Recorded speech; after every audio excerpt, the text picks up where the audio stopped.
Španieli vyhrali majstrovstvá sveta. Absolútne FIFA, to je kino. FIFA je úplne kino, oni to vždy predikujú dobre. Ale teraz si rozoberieme ďalej, jak sa tam dostalo Španielsko aj Argentína. Najviac sa budem zaoberať týmto zápasom a v ďalšom videu sa pozrieme na moju predikciu. A teraz poďme začať týmto zápasom. Tak poďme na to. Zápas skončil 1:0. Vy si to zase teraz nevideli cez moju kameru, ale skončil 1:0. Po predĺžení. Môj tip bol, že 3:2 pre Španielsko. Ja som chcel a veril som, nech to vyhrá Španielsko. Nech tento tu, Lamine Yamal, vyhrá Ballon d'Or. Alebo nech má aspoň veľkú šancu. Čo sa zatiaľ teraz aj potvrdilo tým, že vyhral ten World Cup, lebo má španielský super pohár, La Ligu, World Cup. Čo je dosť silné a ešte štvrťfinále Ligy majstrov. Keď má to semifinále, by to asi bolo ešte ultra lepšie, ale tak, čo sa dá robiť, no, Atletico. Ale čo sa dialo v tomto zápase? Na všetky veci sa pozrieme potom, ale poďme si to rozobrať tu.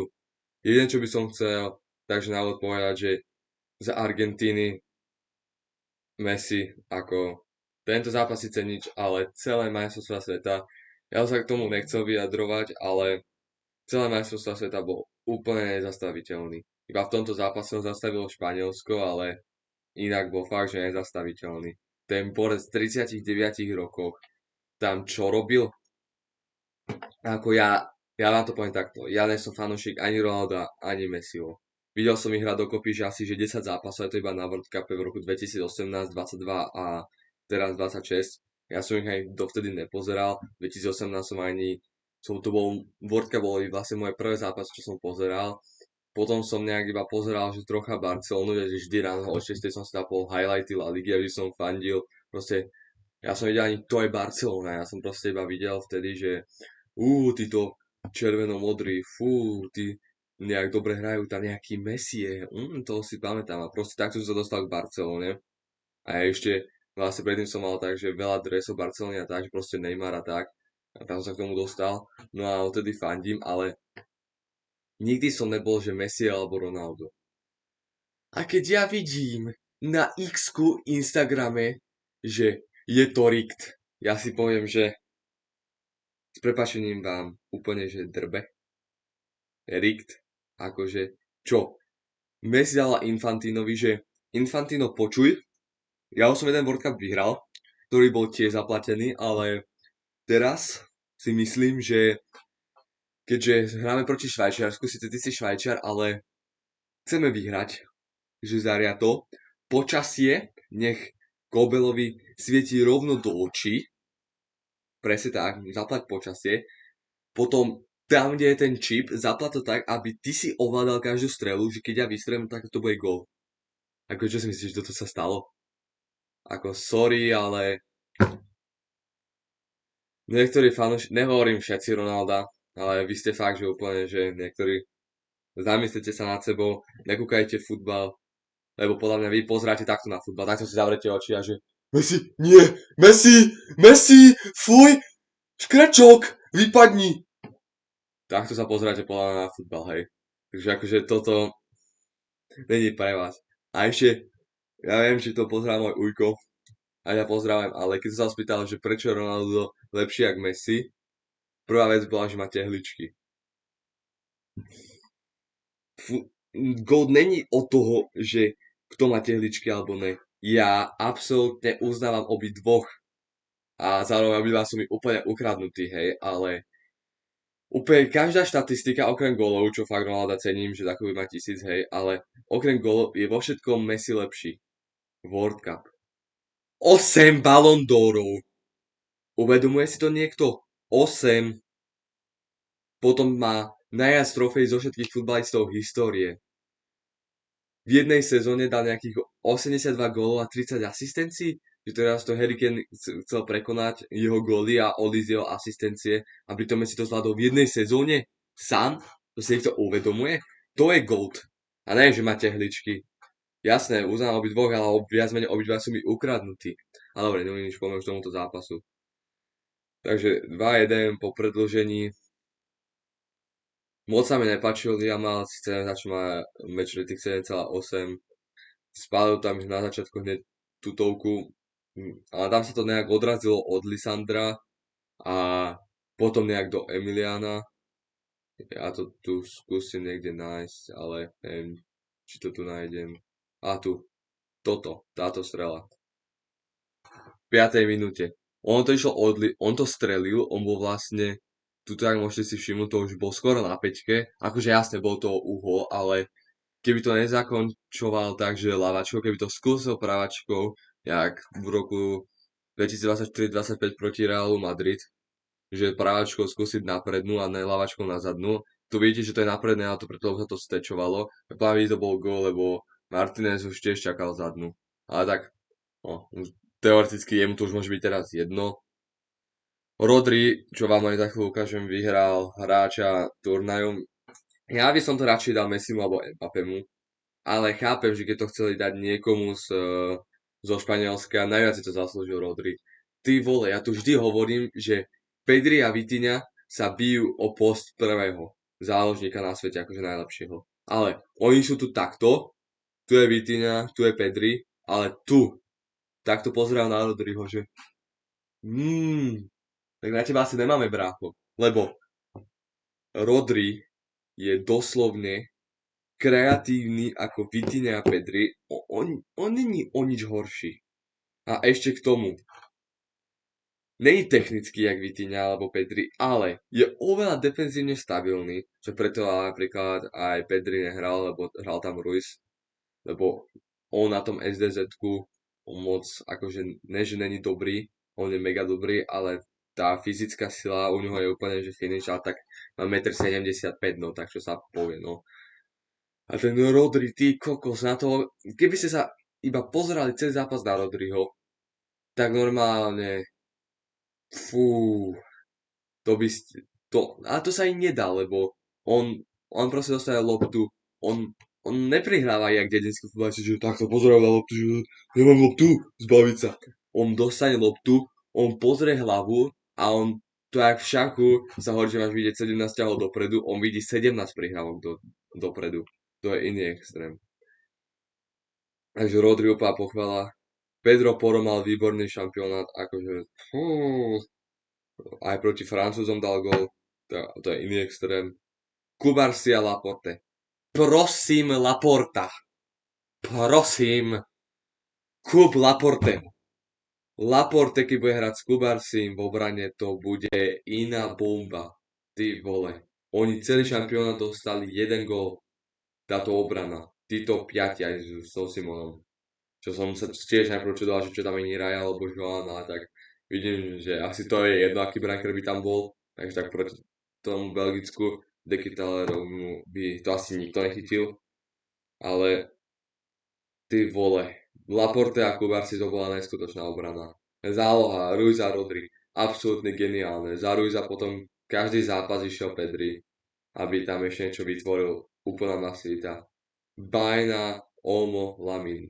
Akože, ja som rozmýšľal, že či by nebolo lepšie, keby Pedri išiel na to 10 na mesto Olma, ale ten Olmo, ten jeho pressing, ty kokos, to strašne vyhrávalo. Bajna bol taký celý šampión a mi prišiel, že mid. Proste mid, neviem. Lamin Jamal bol taký tiež mid. Havertz bol mega dobrý, akože ten dá nejakých koľko? 5 gólov sa mi zdá. Úplne extrém. A teraz sa pozrieme na Argentínu. Martinez, fajn turnaj. Teraz v tomto finále pochytal dosť veci. Podľa Fodmobu je najlepší hráč zápasu. Asi dajme tomu. Neviem, kto to vyhral oficiálne. Lisandro Martinez a Romero. No a chudáci z Argentíny tam proste majú obidva stopery, to fakt, že nechceš. To akože máš dvoch takých, nepoviem, že world class, ale dajme tomu, že fajn stoperov, ktorí hrajú pravidelné Premier League a obidva sa ti zrania v jednom zápase. Moc smola. Akože dosť veľká. Akože nechápem, čo Nepáčilo sa mi, že Scaloni dá do zostavy Gonzálesa. Sezónu mal podľa mňa tragickú. Megalister Fernández dobrá záloha. Tepel na pravej zálohe. Proste máš tam Juliana Simeoneho, ktorý je rýchly, urobí 1-1, môžeš na ňo dávať tie long pasy. On ide v 70. minúte. Potom aj namiesto Bayernu by som tam radšej dával Nika Williamsa, Plana Bayerna. Je dobré LZ plán tak však lepšie na SOZ, ale tak ja nie som tréner, ale tak za mňa. Ja keď prečo išiel dole Montiel, podľa mňa ten hral dobre. A neviem, Skalany zase chcel variť. Potom Fernandesová červená. No aj Kubar som skoro zabil, však Kubar si tam spravil normálne double salto, ty vole. To ja nechápem, čo mu išlo hlavo. Potom aj Paredes. Jak tento úplne s prepačením hajzel mohol dohrať tento zápas.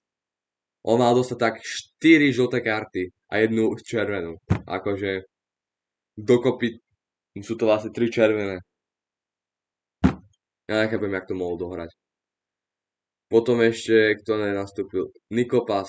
Ja chápem, že tam máš Messiho, ale proste vieš to spraviť tak, že nemusíš hrať 4-4-2, môžeš hrať 4-3-3 ofenzívnu, alebo 4-2-1-3, že tieto dva budú SDZ, jasné, sú to SDZ títo dvaja, ale máš to, Nikopas môže ísť na SOZ, správa Messi, alebo na hrote to je jedno, a potom, ale asi skôr správa, Julian Alvarez môže byť na tomto hroťakovi a naľavo môžeš dať toho Gonzaleza, keď už máš, alebo aj kvôli toho Simeoneho, hej, ale ne, tak to už je také. Nepáčilo sa mi, že tí Argentínci, oni neprišli hrať futbal, oni tam proste išli zabiť. Ale keby som mal zhodnotiť tento zápas, by som povedal, že ja vám to poviem takto. V riadnom hracom čase padlo o 10 golov menej ako o tretie miesto.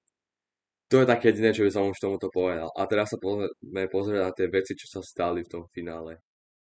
Keby som mal zhodnotiť reštauráciu, podnik alebo nejakú firmu, ale moc sa ti finančne nedarí, nevadí. My sme tu pre teba. Ako Web Brothers sme si pre teba pripravili špeciálnu ponuku, ktorá sa neodmieta.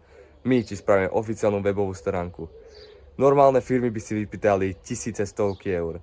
U nás to máš úplne, že do 48 hodín máš to najlepšie, čo ti môžeme spraviť za 500 eur, za minimálne polovicu ceny, ako by si vypýtala nejaká firma. A hlavne sme veľmi, veľmi dobrí v tom. A ešte k tomu máš bonus Matex 10, 10% na zľava z celej objednávky. Ja vám teraz ukážem, ako klikneš na ten link, ktorý vám tiež nechám dole v popise, ale ja vám to teraz idem ukázať. A to je jedno, keď nemáš nejakú firmu alebo reštiku. Má to tvoj kamarát, okamžite mu to posielaj a poď cez môj link dole v popise. Čo musíš spraviť je kliknúť na ten link, ktorý je v popise. Tu máš všetko, čo chceš. Ja to tu rýchlo poscrollujem, ale poďme na to základne. Čiže chcem web. Tu prídeš, jedno z tých čísel je moje, takže keď chceš to proste prebrať so mnou, akože už ma trocha poznať aj z videí a tak, že aký som, tak môže so mnou, alebo s našim, dajme tomu, že šéfom Filipom Daubnerom, to je druhé číslo, a budeme si to nejak vyplniť, aby ste to videli, tak meno.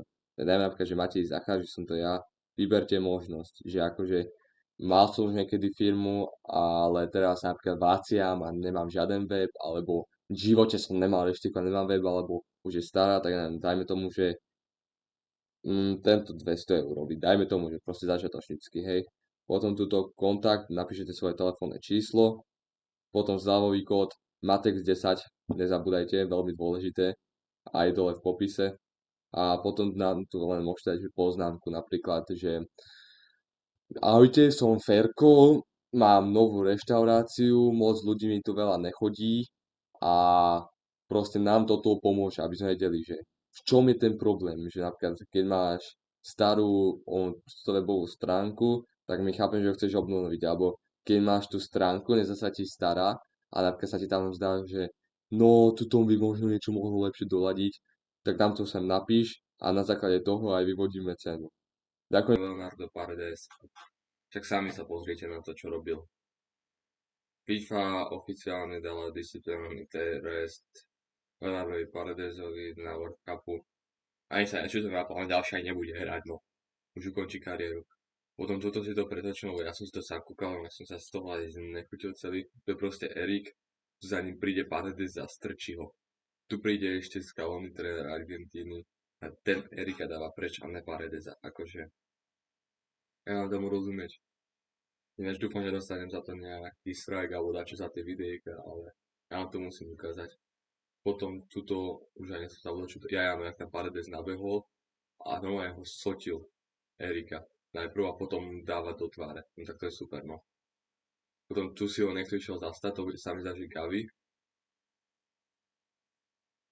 Gavi to je, no. No a ten ho strčil, no. A tak akože aj sa nečuť, že si zastal kamaráda, no. A potom pôjde spraviť Paredes, no a ho schodí na zem, a sa s ním ide byť na ferovku. No a jak je v MMA, si predne zadná. Ja neviem, akože. Zabudol, že hrá futbal a ne MMA, ty vole. McGregor, ja neviem, čo si myslím. Potom tu je tá červená Enzová. Sami sa pozrite. Ja nemám k tomu čo viac povedať. Proste. Tuto to mám ešte z ďalšieho uhlu. Proste tu je Kubarsi. Odkopne loptu. A prečo by Enzo takto išiel do súboja? Prečo? Čo ho chce zabiť? Alebo čo? Ja nechápem. Sami sa proste podívajte. No. Proste Enzo Fernández. A prečo to aj bola akože on jak tu píšu, že hneď červená karta, akože to bola druhá žltá, nechápem, potom toto ďalšie nejaké bitky po tom zápase, ja už nemôžem z toho. Potom toto môžeme zase vidieť, ak ten Paredes tam nabehol. Ja už to nechám tak. Môžete to dopozerať. Zvuk nemám pre istotu. Lajkujte a odoberaj. Určite nezabudni kliknúť na link dole v popise. Promokódom Matex10 máte 10% zľavu, čo sa určite vyplatí. Aj keď vy nemáte nejakú firmu alebo reštiku a máte iba nejaký váš kamarát alebo známy babka, tak určite mu to pošlite. Lajkujte a odoberaj a čaute.